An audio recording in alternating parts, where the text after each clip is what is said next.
Happening right now, anger and pain following a deadly shooting. I'm not saying my brother was an innocent person, but he was a father. He was a son. He was a brother. A father shot and killed by a U.S. Marshal. The new community reaction and verified information about what happened. I'm pleased that we're holding steady and our numbers remain stable. Opening back up. Governor Roy Cooper loosening more COVID restrictions. How this will impact your family's plans this weekend.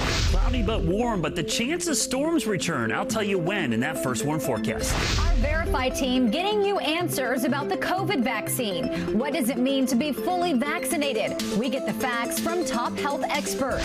And later, an animal attack at a North Carolina animal park. A wolf attacked a keeper. We look at the facility's safety record. It's Tuesday, March 23rd. WCNC Charlotte News at 11 starts right now. Okay, then I will call for the vote. All those in favor of the motion, let it be known by a show of hands. Any opposed? First tonight, in an 8-1 vote, CMS board approving Plan A schedules for middle and high schools effective April 12th. So here's the plan. Students will attend in person 4 days a week and be remote on Wednesdays. On May 10th, students will then attend in person 5 days a week. Families have the option to choose full remote as an alternative. If families are fully remote now, they can choose to switch to Plan A. If the school doesn't hear from you, your child will stay in their current learning option. Meanwhile, as guidelines are being eased in the classroom, more COVID restrictions are getting rolled back in North Carolina. That major announcement coming down today. Take a look. Starting Friday, 5 museums, retail businesses and salons can go back to full capacity. Restaurant, breweries and wineries, also amusement parks, gyms and pools move to 75% capacity indoors, 100% outdoors. Then bars, sports arenas and live performance venues can go up to 50% capacity. And the 11 p.m. curfew for serving alcohol is lifted, meaning last call isn't until 2 a.m. Now that we're closer to getting back to normal, what does this mean for local businesses and their bottom lines? Tonight, our Hunter Signs joins us now with the incoming impact.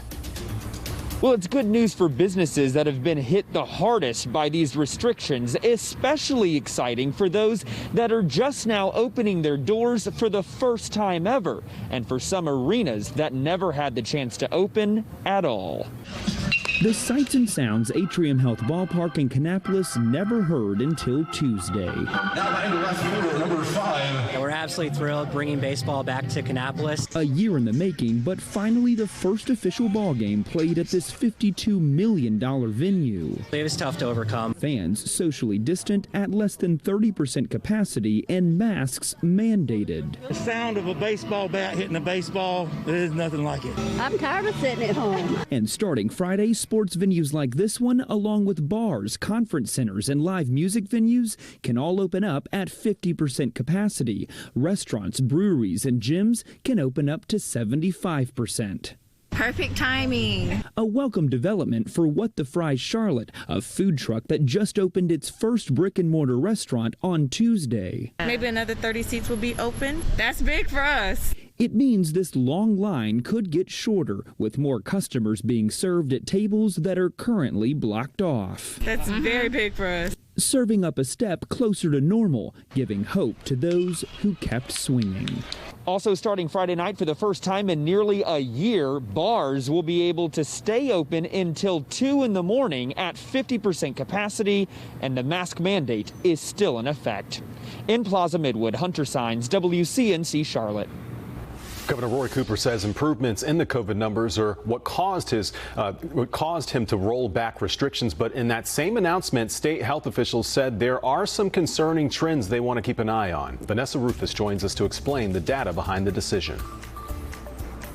Of the 4 key COVID metrics North Carolina tracks, the state says 2 get the stamp of approval. The other 2 flagged as improving, but needing monitoring. State Health and Human Services Secretary Mandy Cohen says percent positive was one of the metrics in our corner. While the most recent days of data show it's begun a slight uptick, it's still largely stable and also below the goal line of 5%. What she's watching is cases. They have been declining, but are starting to plateau or lower level. We need to keep an eye on this, particularly with the new variants of the virus we're seeing in the state. Federal health officials estimate the more contagious UK variant makes up as much as 30% of the new COVID cases now, and it's still on track to gain dominance in the coming weeks. This time last week, there were 43 variant cases detected in North Carolina, and since then, that number has more than quadrupled. Still, the state says as long as people remain on guard, there is room for easing restrictions in those settings with lower risk. Those lower risk settings are one where you have fewer people or where you can keep masks on the entire time. You have good ventilation or you're outdoors, and your interactions with people are short, and activities such as singing, yelling, and cheering are really avoided. Some of that logic reflected in the capacity changes and why you might notice some venues will get 100% while others top out at 50. And there's another metric factoring into things: vaccinations.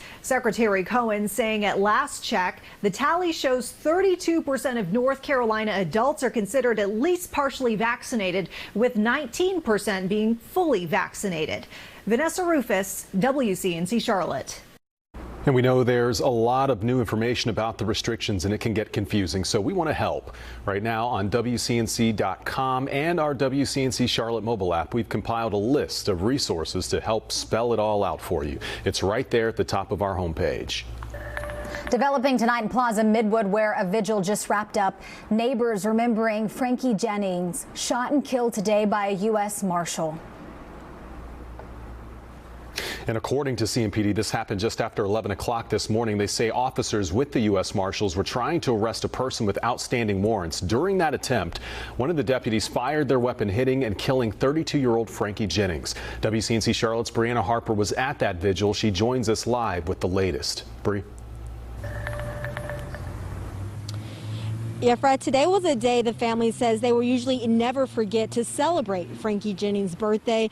But now this day has a much more tragic memory, but they want to make sure that his death isn't in vain.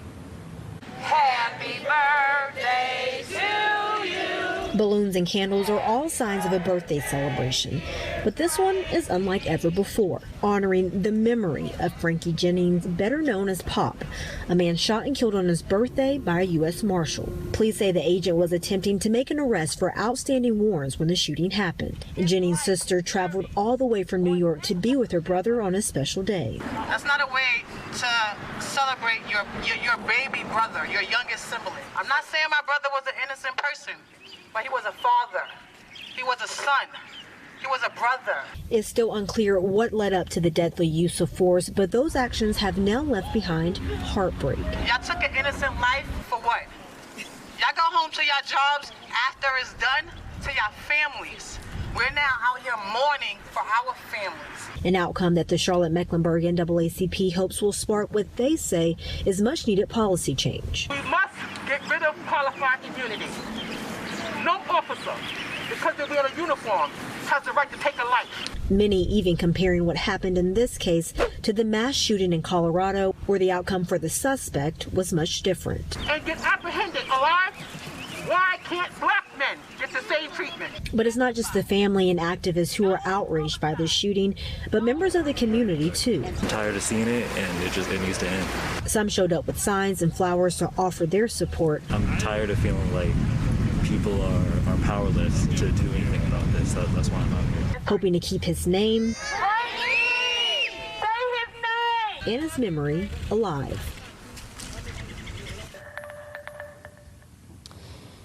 And it's important to know that unlike CMPD officers, U.S. Marshals do not wear body cameras. So many people are hoping the release of surveillance video from this gas station where that shooting happened may reveal more about what led up to the incident.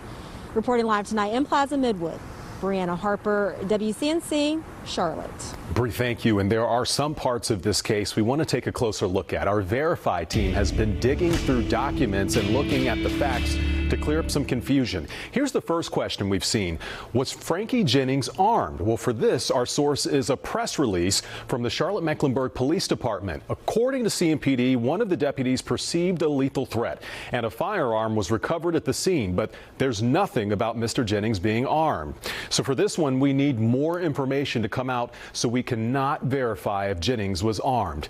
Tonight, we also want to verify if Jennings had several outstanding warrants. This is important because it's why, according to CMPD, U.S. Marshals were trying to make an arrest in the first place. Our source is the Mecklenburg County Sheriff's Office. We checked the office's website and it showed Jennings had 8 outstanding warrants. The website shows 6 are out of Mecklenburg County, 2 are out of New Hanover County in the eastern part of the state. For this one, we can verify Frank Jennings had several warrants for his arrest. We'll, of course, continue to work this story to get new information for you and pass that along to you. We're learning more tonight about the deadly attack in Boulder, Colorado. 10 people were killed when a lone gunman opened fire inside a grocery store yesterday.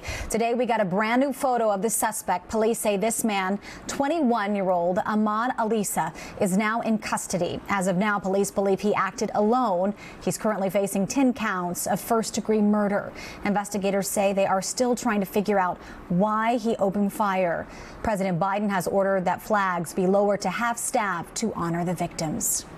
Of course, we'll continue to follow both of these developing stories throughout the overnight hours. Be sure to download the WCNC Charlotte mobile app and sign up for push alerts to get breaking updates straight to your smartphone. You can get it today from your device's app store. It's free.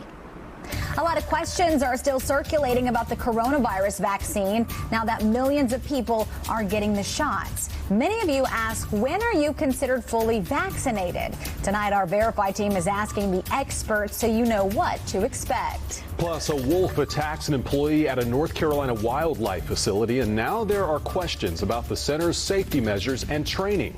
The investigation into the Conservator Center in Burlington next. And a warm night tonight with temperatures well into the 50s, but we're keeping an eye on a big storm system back to the west. I'll tell you how that's going to impact your midweek forecast.